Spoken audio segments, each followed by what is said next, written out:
अस्सलाम वालेकुम स्टूडेंट्स। मैं हूं सलमान। एजी एजुकेशन में आप लोगों को खुशामदीद कहता हूं। दोस्तों, आज हम बात करेंगे रोमानिया की वर्क परमिट वीज़ा की। वर्क परमिट वीज़ा की इंफॉर्मेशन भी अब मैं प्रोवाइड कर रहा हूं। तो ये मेरा पहला लेक्चर है रोमानिया के बारे में। रोमानिया जो कि यूरोप का एक कंट्री है, बहुत ज़्यादा डेवलप नहीं, लेकिन अब ये डेवलप कंट्रीज़ की तरफ जा रहा है। जैसे दूसरी कोई यूरोप की कंट्रीज़ हैं डेवलप, और ये भी बहुत ज़्यादा डेवलपिंग की तरफ जा रहा है। तो दोस्तों, रोमानिया जो है वो तेज़ी से तरक्की कर रहा है, और इसीलिए इसे शेंगेन वीज़े का बॉर्डर भी कहा जाता है, क्योंकि मुस्तकबिल में रोमानिया जल्द ही शेंगेन वीज़ा कंट्रीज़ में शामिल हो जाएगा। यानी कि अगर इनको शेंगेन वीज़ा मिल जाता है इस कंट्री को, तो आप इनकी इस कंट्री का वीज़ा लेने के बाद दूसरी कंट्री में भी जा सकते हैं,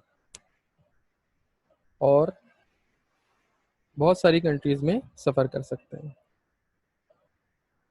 दोस्तों, रोमानिया के वर्क परमिट वीज़ा के लिए क्या तरीक़ेकार है अप्लाई करने का, ये मैं आप लोगों को बताता हूँ। लेकिन इससे पहले मैं आप लोगों को बता दूँ कि रोमानिया में जुलाई 2020 से वर्क परमिट वीज़ा में काफ़ी तब्दीलियाँ आई हैं। उसकी वजह यह है कि रोमानिया में लॉकडाउन ख़त्म होने के बाद से लेबर की बहुत कमी हो गई है।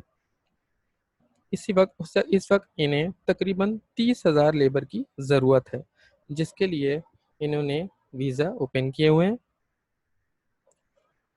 रोमानिया में इस वक्त पाकिस्तानी बहुत कम तादाद में मौजूद हैं, क्योंकि पाकिस्तानी और इंडियंस और दूसरे ममालिक के रहने वाले वहाँ जाकर थोड़े अरसे काम करके यूरोप के दूसरे तरक्की याफ्ता ममालिक में चले जाते हैं। लेकिन अब रोमानिया भी चूँकि तरक्की कर रहा है, और काफ़ी यहाँ पे डेवलपमेंट तेज़ी से हो रही है, इसीलिए इनको लेबर भी बहुत ज़्यादा रिक्वायर्ड है। रोमानिया के वर्क परमिट के लिए अप्लाई करने का क्या तरीक़ेकार है, इसकी वीज़े के लिए हम क्या तरीक़ेकार है, ये मैं आप लोगों को बताऊंगा। इसके लिए मेरे पास ये, और उसके लिए क्या डॉक्यूमेंट्स चाहिए। तो देखिए, यहाँ पे आपके सामने ये वेबसाइट ओपन है, www.evisa.mae.ro। यहाँ इस वेबसाइट पे हम ऑनलाइन अप्लाई कर सकते हैं वीज़े के लिए। इसके अलावा जो है वो डायरेक्ट एम्बेसी से हम डॉक्यूमेंट्स सबमिट करवा के भी अप्लाई कर सकते हैं। ऑनलाइन अप्लाई करेंगे तो सामने आपके स्टेटस होता है, जो उसमें रिक्वायरमेंट है हम उसको अगर पूरा करते हैं तो आपको जो है वो ईजिली जो है वो वीज़ा के लिए ऑफ़र आ सकती है। तो देखिए, हम स्टार्ट करते हैं। हम यहाँ पे जाएंगे अप्लाई फॉर वीज़ा में। यहाँ पे लिखा हुआ है अप्लाई, कंटिन्यू और चेक। आपने तीनों पे क्लिक नहीं करना। जो अगर आप पहली दफ़ा अप्लाई कर रहे हैं तो हम कहाँ पे जाएंगे, अप्लाई पे जाएंगे। अगर हमने अप्लाई किया था और हमने इसको सेव करके रख लिया था, तो हम इसको कंटिन्यू पे जाएंगे और हम उसको प्रोसेस को कंप्लीट करेंगे।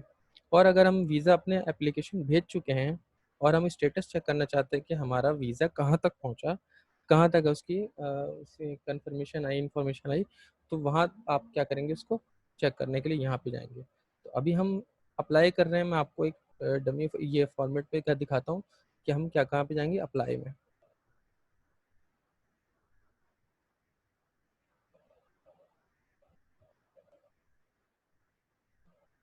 थोड़ा सा टाइम ले रहा है ये, और ये थोड़ा लोड है इस पे।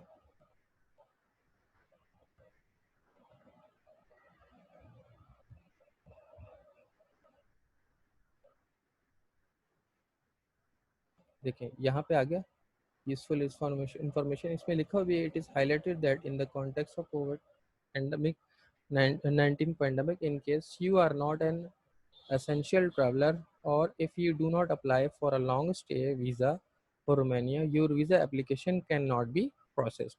यानी वो कह रहे हैं कि अगर आप लॉन्ग स्टे के लिए अप्लाई नहीं करेंगे तो आपकी जो है वो वीज़ा एप्लीकेशन प्रोसेस नहीं की जाएगी।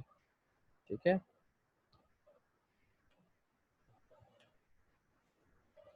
तो यहाँ पे इसमें देखिए, आपके सामने इंफॉर्मेशन लिखी हुई है, हम पढ़ सकते हैं इसको। अटैचमेंट भी इन्होंने बताए कि क्या क्या आपने किस तरह से देना है। डॉक्यूमेंट जो है वो 2 MB से ज़्यादा नहीं होने चाहिए, ज़्यादा हैवी डॉक्यूमेंट। और फाइल्स जो हैं जेपैग में, जेपीजी में या पीएनजी फॉर्मेट में होने चाहिए, लाइट फॉर्मेट में होना चाहिए। और इसके अलावा Latin characters are allowed in the file name, Latin characters भी अलाउड किए हैं। तो इसमें देखिए पढ़ते हैं, आपका ईमेल एड्रेस होना चाहिए और इसके अलावा आपके पास सारी पोर्टल हो और टेक्निकल रिक्वायरमेंट और डॉक्यूमेंट्स रिक्वायर्ड करने के लिए आपके पास प्रॉपर इंटरनेट हो। अच्छा, तो ये सारे जो है हमारे इंफॉर्मेशन गिवन है और यहाँ पे आप जो है वो इसके लिए अप्लाई कर सकते हैं। ये सारे स्टेप्स किए हैं इन्होंने कि सबसे पहले acceptance of term condition of use है, इसके बाद प्रोसेसिंग ऑफ पर्सनल डाटा। अगर हम वीज़े के लिए अप्लाई करते हैं तो the portal data category ministry of foreign affairs located at 31 district Romania, Ministry of Foreign Affairs of Romania has appointed a personal data protection officer. Under the national legislation for the personal data visa application is processed in a strict accordance with the provision of regulation. इन्होंने अपने वो दिए हुए rules के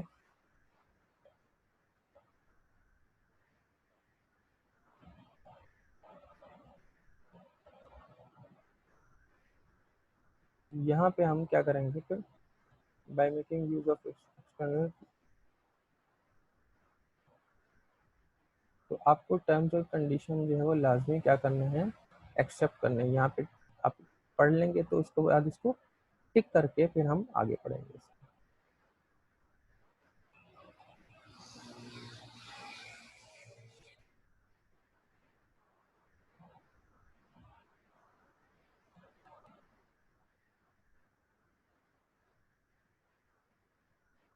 तो ये है इसका तरीका।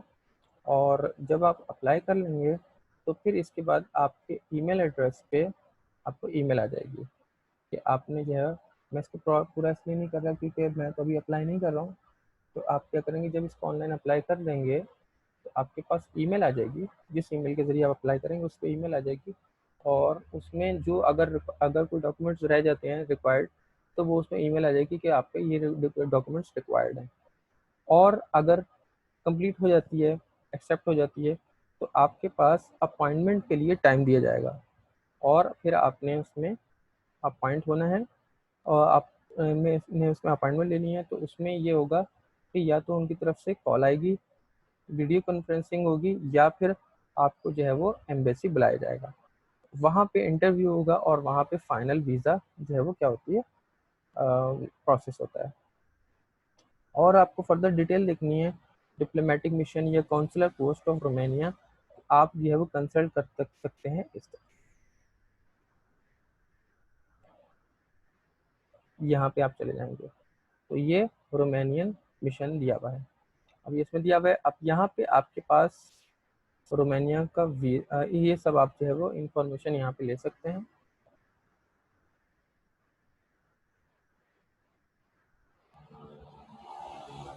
ये सब आपको यहाँ पे मिल जाएगा।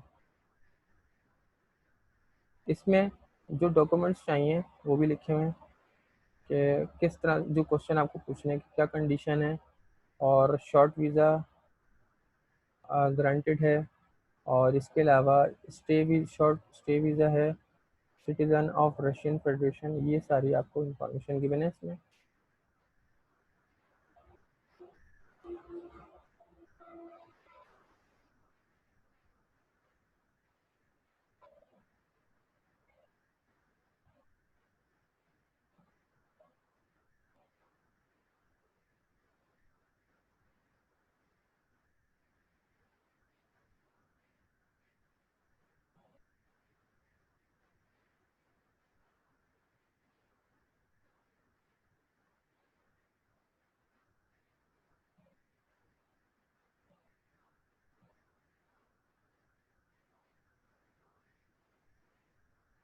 ट्रैवल इंफॉर्मेशन में आप जाके मज़ीद इंफॉर्मेशन ले सकते हैं।